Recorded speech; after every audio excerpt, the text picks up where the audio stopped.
Okay, guys, I'm here to give my review of WrestleMania 25 of my WrestleMania review series, so I only have 5 more of these to go, because this only goes to WrestleMania 30. So, WrestleMania 25 is not a good WrestleMania. So, anyway, WrestleMania 25 took place on April the 5th, 2009.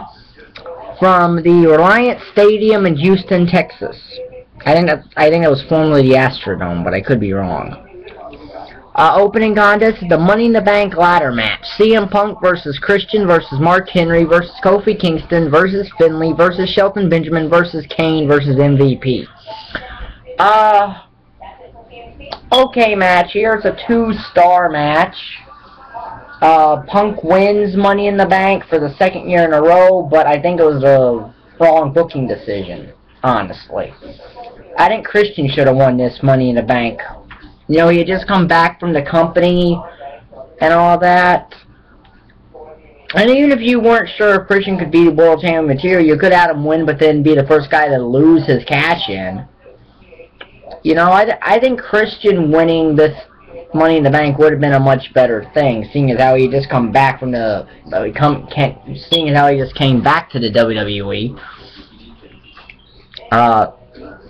Punk winning never made any sense to me, honestly. And even involving Mark Henry, he still had some nice spots in this, like when he did the World Honor Slam to Kofi Kingston through on top of a ladder. That's an okay spot for a big guy, you know. It's not a horrible spot. You know, Mark Henry worked in the confines of this, but it just wasn't that good of a match, so it's 2 stars. So then we have the Miss WrestleMania 25 Diva Battle Royal. No stars here. Not to miss. Also, the fact that bugs me about this is that none of these divas actually got an actual ring introduction, because the WWE gave Kid Rock 10+ minutes to perform a medley of his songs, and during one of them is when all 25 of these divas made their way to the ring. So then the bell rang, and while Justin Roberts is making ring introduction, the match is going on. See, that's bad time. That's misuse of your time. A match should never be going on during the opening ring introduction, which this match did, because of the whole Kid Rock performance thing. That's a misuse of time. Anyway, this Battle Royal is won by Santina Marella, Santino's twin sister. I'll say that was quite a funny storyline they did have leading into this, that Santino wanted to be in this Battle Royal, but he was a man and he wanted in a Divas Battle Royal. So he came up with a way to get in the Divas Battle Royal by dressing in drag. It's 0 stars though, it's no stars. But so next we get a 3-on-1 handicap elimination match. Chris Jericho versus Ricky the Dragon Steamboat, Rowdy Roddy Piper, and Superfly Jimmy Snuka. This is a 1-star match, and that's primarily for Ricky Steamboat's performance. Jericho won as he should, quite frankly, but now, I will say that this match was supposed to be Chris Jericho versus Micky Rourke. That was the original match. Due to the movie The Wrestler and all that, WWE wanted Micky Rourke to wrestle Chris Jericho, and he was up for doing that, but from what I know, then he got nominated for an Oscar, and his agent told him that if he wanted a chance to win the Oscar, he had to pull out of WrestleMania. Well, Micky Rourke ended up losing and not winning the Oscar anyway, so he still probably could have did this match, and I don't think the match would have been any better.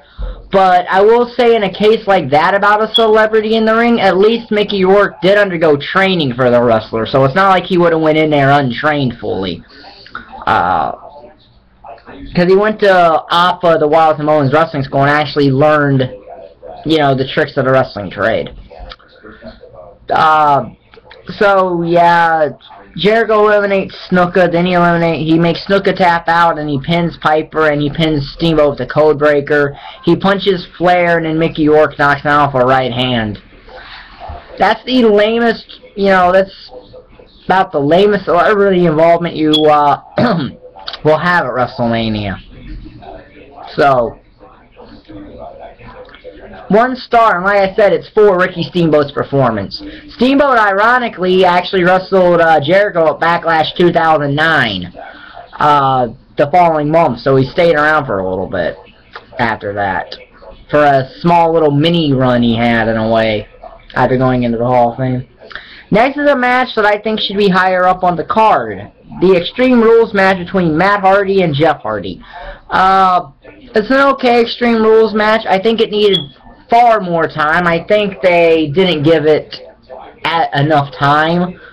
I will say, I do have some, you know, when it comes to wrestling, there are times when it's hard to suspend your disbelief. And this storyline build is one of the reasons for that. Because, let's be completely honest here. During the build-up to this storyline, Matt Hardy assaulted Jeff Hardy in a stairwell. He ran his car off the road. He basically tried to kill him with pyro. And he essentially admitted to burning Jeff Hardy's house that killed his dog. Okay? That's 4 crimes. Okay? That's 2 counts of attempted murder. That's at least 2 counts of attempted murder as far as I know. Arson and assault and battery, and yet Matt Hardy was not in jail. See, that's one of those things where it's hard to suspend your disbelief in pro wrestling when you think about stuff like that. Because if it wasn't in a pro wrestling storyline, anyone who did any of those 4 things would probably be in jail, unless they were self-defense. Well, arson wouldn't be, but anyway. Like I said, the match is okay for what it is, but it needed more time, and it should have not been here. And that's the problem. WWE's card structure, the last 4 matches, is a problem, too. The first 3 I'm fine with. It's the final 5 matches that I think they structured wrong. And a prime example of that is the next match, the Intercontinental Championship match.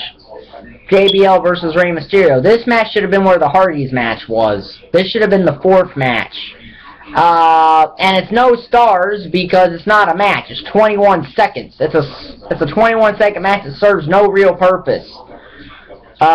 So JBL made history by becoming the first guy to quit on WrestleMania, but it serves no purpose for any other reason. So it should have been the 4th match. The World Championship should have been match 5. Okay.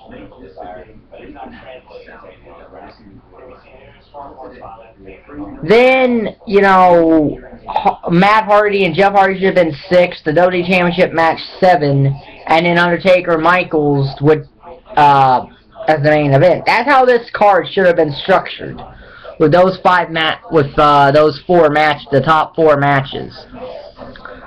So the next match is the only match that really this show will forever be remembered for. Undertaker versus Shawn Michaels in a 5-star WrestleMania Classic that is arguably the single greatest match in the history of WrestleMania. Yeah. If there's any match that you could say that will dethrone a match like Hogan and Andre or Savage Steamboat or some of the other great, or even Michaels and Bret Hart in WrestleMania 12, this match is right up there. And I would argue it, and some people would argue it's the greatest WrestleMania match of all time.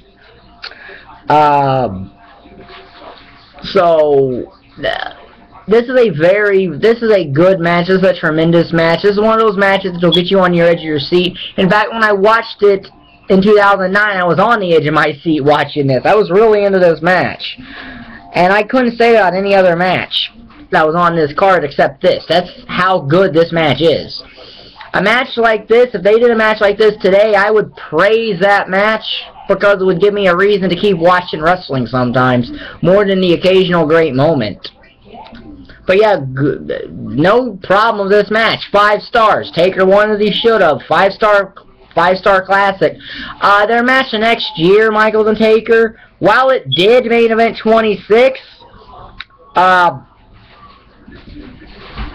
their match the next year did main event the next WrestleMania, this one should have main evented here too.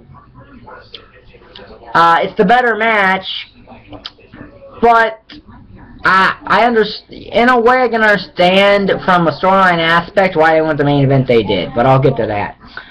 So then we had the triple threat match for the World Heavyweight Championship. Edge versus Big Show versus John Cena. This is a one-star match that has the one moment of Cena briefly holding both Edge and Big Show on his shoulder. He gives Big Show the attitude adjustment, and then he attitude adjustments Edge on top of Big Show, pins Big Show, and wins the World Championship.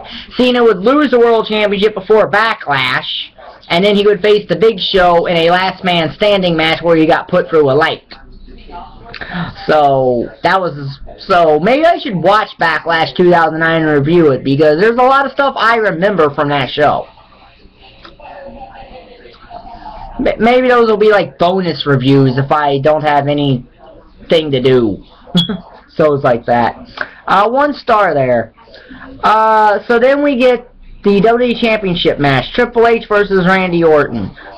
This is a 2-star match. It's long, but I think it's longer than it needs to be. I think you could have taken 5 or 10 minutes off of this match, added 5 minutes to the Undertaker-Shawn Michaels match, and even added a little bit more time to the Undertaker and Matt Hardy. This match did not need to be nearly a half-hour long. This match did not need to be close to a half-hour, if not over a half-hour. It's fairly close to that, because it starts about the 3 hour and 20 minute mark of WrestleMania in terms of when the opening bell rings, and it ends at about the 3 hour and 50 something minute mark. So it's around a 30-minute match, and it doesn't need to be that way. Triple H wins when he takes the sledgehammer, hits Orton's head in, and then he pedigrees Orton and gets the 1, 2, 3 and retains the championship. He would lose it the next month to Orton in a 6-man tag in which him, Batista, and Shane took on Legacy. From a storyline standpoint, I can understand why the WWE put this match on last, because arguably this was the best built story going into WrestleMania, because it arguably had 5 years build to it. In a way, a proper build, going all the way back to when Triple H kicked Orton out of Evolution. But you also have all the other stuff with Orton punning the McMahons, kissing Stephanie, RKOing Stephanie, and all this other stuff, and even the whole Triple H home invasion, which again is hard to suspend your disbelief because that would be a felony too. So from a storyline standpoint, I know why this main evented. From a storyline standpoint is why it did it. Should it have? No, it should have been Undertaker and Michaels, because the crowd was really dead after Undertaker and Michaels anyway. It's kind of like the WrestleMania 18 thing between The Rock and Hogan, and the Michaels and Flair match, where you deflate the crowd. So the rest of the show just goes downhill because you deflated the crowd by not having those 2 matches main event. But, so, out of a possible 40 stars, this show gets a 12. That's not quite an F, but it's very close. It's a D-. It's not even high enough to be a D+, because that would at least be if it's 18 or 19, it would get a D+. But since it's a 12, it gets a D-. So, this is a very bad WrestleMania show. The next one, that'll be uploaded Wednesday, because, well, I'm busy tomorrow morning, and I don't like and I'm not going to watch that tomorrow, so I want to do it when I have most of my day free, because it's a 4-hour show, so I'd much rather watch a WrestleMania show on WWE Network or just for general when I have most of my day free. So, if you like this will be in the WrestleMania Review Series playlist. If you like the video, like button is down there, subscribe button is down there. Thank you for watching. Bye.